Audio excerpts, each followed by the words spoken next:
Hi guys, this is Get Real with Rio, and this is Tomfoolery. Listen, thank you very much for coming by. Thank you for having me. I'm going to do an introduction today. I'm not going to let him do this because I feel he needs it. Because one of the most impactful poems that I've ever seen or ever heard or read. Um, Phenomenal. The Great Realisation. Um, you wrote this at the beginning of the pandemic, didn't you? Yeah. Which is quite an impactful time, a big moment in history.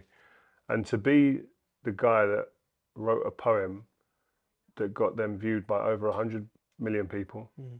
Some crazy superstars like the Friends actress Jennifer Aniston, That was among others, that getting was a behind it. highlight. Yeah, is that the highlight? Yeah. Yeah. Um, but talk me through how that even came about.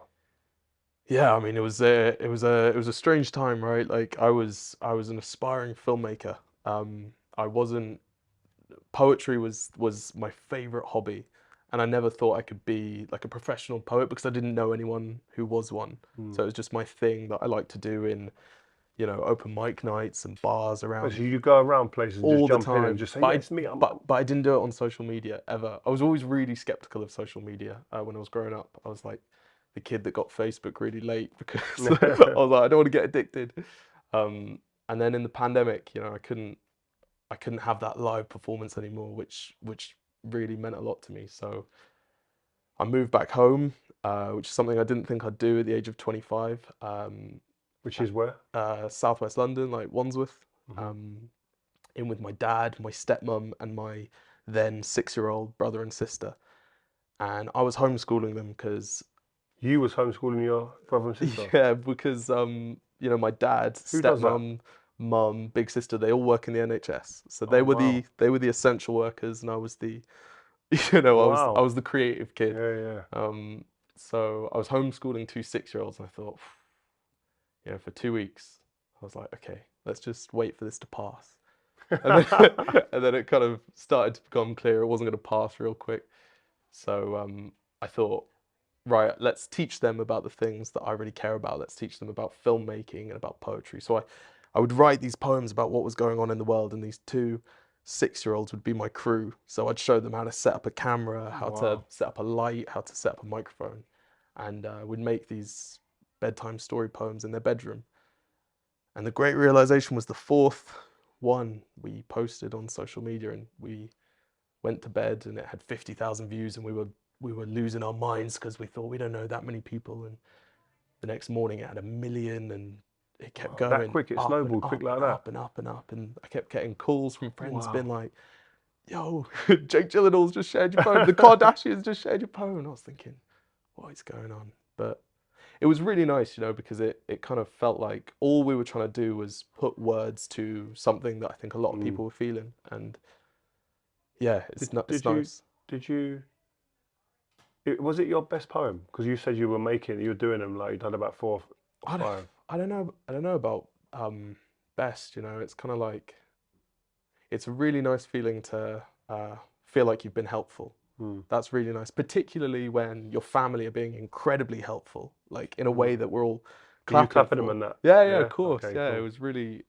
and it felt good, to see NHS workers be the heroes of the Be moment. recognised. Yeah. But then also you've got all these people like musicians, filmmakers, artists, Creatives. poets, creatives, who were just told just stay at home and wait. Mm. And I didn't want to stay at home and wait. I wanted to make things. I wanted to help out in the way that makes sense to me. Mm. So yeah, that was a wild time. Another crazy one for me as well. When you look at diversity, Yeah, they go and use your poem yeah. I got a like oh well and Rio. I but got a DM from Ashley Banjo saying, "Can I call you?" did you lose your shit? I dropped my phone. I was like, "Of course you could call me. Of course you could call me." So a minute later, I'm on. How did that conversation go? Like, So he speaks real fast because he's a guy that's got stuff he wants to do. yeah. She was like, "Hey man, just seen your poem. It's amazing. We could talk about that for a long time, but I'm in the studios of Britain's Got Talent, and I need to put a dance together, and I really want to use your poem and mash it up with Black Lives Matter, and make something that really hits home. And he's like, I don't need anything from you, I just need permission. I was like, you got it, Wow. bro. So you got it, man. Did you say show me the money? No, Did you no, not I say didn't take a penny off him. Didn't take a penny. Oh, good. Yeah, no business brain. But but then But you made impact. That's the difference, isn't it? That's the thing. better. That's rewarding. That's for me. That's such a rewarding Yeah, element. completely. And then they did it, and it was. Was you there for the live performance? No, I wasn't there for the live performance. I was. How dare they didn't invite you?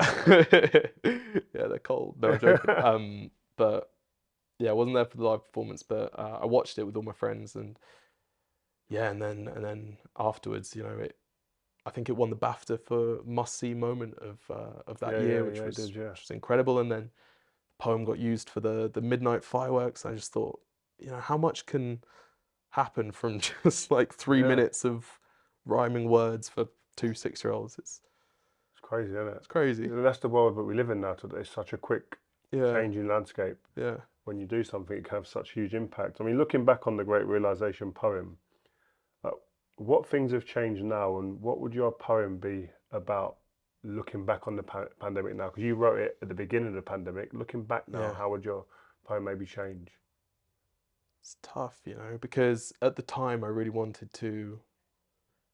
At the time, I really wanted to be quite hopeful, because it was a scary time, and so the whole the whole idea of the poem was, even though we're in the middle of this, maybe if we spend time with our families, if we work on our health and fitness and get good sleep, eat better, have time and space to think about what's important to us, then maybe what comes next will be better or special, And what's tough is, we're living now in a period of time where it almost feels like it didn't happen. We've kind of gone back to normal, as everyone wanted to, really quickly, and some things have changed, but a lot of things haven't changed. It's weird, and a lot of people have fell back into what they were so kind of myself ashamed of before, when they had the time to look at it and have perspective. Just get so busy. It's crazy, isn't it? Busy, and you're running, and you never want to stop running. And have you been surprised with how much impact that your writing's had? Because you've got organisations, you've got charities now that are reaching out to you. We Are Rate are reaching out to you and hoping that you come on the platform where you are after this, because of the impact. But it's thank you. But seeing the impact that your words do have, how does that make you feel? To be honest, man, I don't. Is it surreal? Of course, it's surreal. But I'm sure if I asked you, like about, some of the matches you've played, I expected some of it though. Yeah. Maybe might do it a bit different to you. You expected? Well, I suppose. I was always training for that moment. I feel like I was, though. Every time I went to those open mic nights, every time. Oh, that's your training there. It's kind of similar in a way. Like, I remember once, I got booked 20 quid to perform at a pub, and I couldn't believe, I didn't have any socials. An agent, man. No, this was I was fresh out of university, and no one in the pub had been told someone was performing, and above my head was a TV on mute playing Chelsea Tottenham, and I was performing to 12 people who were all just no way looking above my head. That's disheartening. And I remember thinking, like, just enjoy it. Just enjoy it. If you can enjoy this, then the worst moment. If you can enjoy this, like, no one's here to see you. You're an annoyance to the people in this pub. Yeah. But oh, that's hard, man. But that's like the training, right? That's like the no one's watching. No one's watching. Yeah. Or when you train on your own, no one's watching. That's when you make the biggest yards. Yeah. Because you're watching. You got to watch yourself. And if you can work when no one's there, imagine what you're doing when you've got the inspiration of the crowd and you've got the emotions that are flying around that room. That's what the thing. Levels you get to then. Yeah. So when I get to like sit here with, I'm a massive football fan. With you, and you're saying, like, did you expect this to happen? Like, no, it's all nonsense. It's all complete. Well, it's not nonsense, but I know what you mean. No, it's not. But Well, a man who's kind of building his career on words and conversations. What conversation do you think people should be having more of? That's a good question. I think people should be having more conversations, to be honest. I think one of the things that I see a lot of is people really backing into their corners, with their beliefs and their tribes, and it's it's strange. You read so much about these algorithms that are just putting people into these echo chambers where they're not they're not talking to each other. They're just getting angry with anonymous individuals online, and it's you know I don't mind what you believe as long as I can tell you what I believe, and we can talk about it, and maybe you can change my mind, and maybe I can change your mind, and I think that's good. I think we need more of that, and you know, it's it's just listening, I suppose. I wouldn't be. I'm not wise enough to say people should be thinking more about this. I know what matters to me. Um, it's the same things that mattered to me when I was 10. I got to secondary school and I was like a foot shorter than everyone else in my year, and I thought, wow, I could easily be bullied in the school. But then I thought, okay, if you can read and think and speak and write effectively, then you're going to be okay. And I still think that. And whenever I go into schools, like that's what I say. I say, look, I'm not here to try and convert you to be a poet, because most of you don't want to be poets. Yeah. But honestly, if you just dedicate yourself to reading and thinking and writing and speaking and get good at those things, then you're unstoppable. Like in any arena, whether you're negotiating for a better position at work or navigating a relationship and someone's complicated emotions, just practice those things. And I've always just tried to practice those things. I'm not as good as I'd like to be, but that's the point. Yeah, exactly. You're never perfect at it before the end. You know Yeah, what I mean? totally, man. So, Yeah. so just lastly, before we look into your bag in a minute, yeah, you said you got to 25 and you moved back home to your parents' home, and then obviously you became a breakout star with the poem around that age. Obviously, a leading from school up to that age, that's like 7 or 8 years worth of trying to become something and not quite getting to where you wanted to get to as quick as you would like. How do you remain focused, stay on that track, keep on getting up every day and working towards a goal that you're not getting to where you want to get to as quick as you would like, and remaining confident, self-esteem, etc.? It's really hard without sounding like you're just saying a cliche thing, but I've always enjoyed it. Like I worked in bars and I loved it. Worked in call center, door-to-door sales. Because some people just give up and say, no, I'm not doing this. Oh, forget it, I'm No, going to but go it and do didn't it. it didn't it didn't matter, because you can always do the thing that you enjoy, and you can actually find things you enjoy in the things that you may not enjoy, and I'm really peaceful with the idea that right now things are going well, and I get to do my hobby for a living, which is so rare. Not a lot of people get that, but you know, life is long. If it goes back, if I'm in a bar again, then just keep at it, keep It's grafting. true that you can't put a price on getting up every morning and being happy to bounce into work. Not many people do that in their whole life at all. It's butterfly effect. It Mm. changes things. People radiate it back, actually. You know, I had a really nice granddad who used to say, best reason to be nice to people is they'll be nice back to you. So it's selfish reason, In but a good way. what you put out comes back, and I really think that. No, good. I like that. Well, it's a nice way to finish. What's in the bag, man? What's in the bag? Yeah, need to know. Do I go up and get it? Yeah, man. Let's go and get it.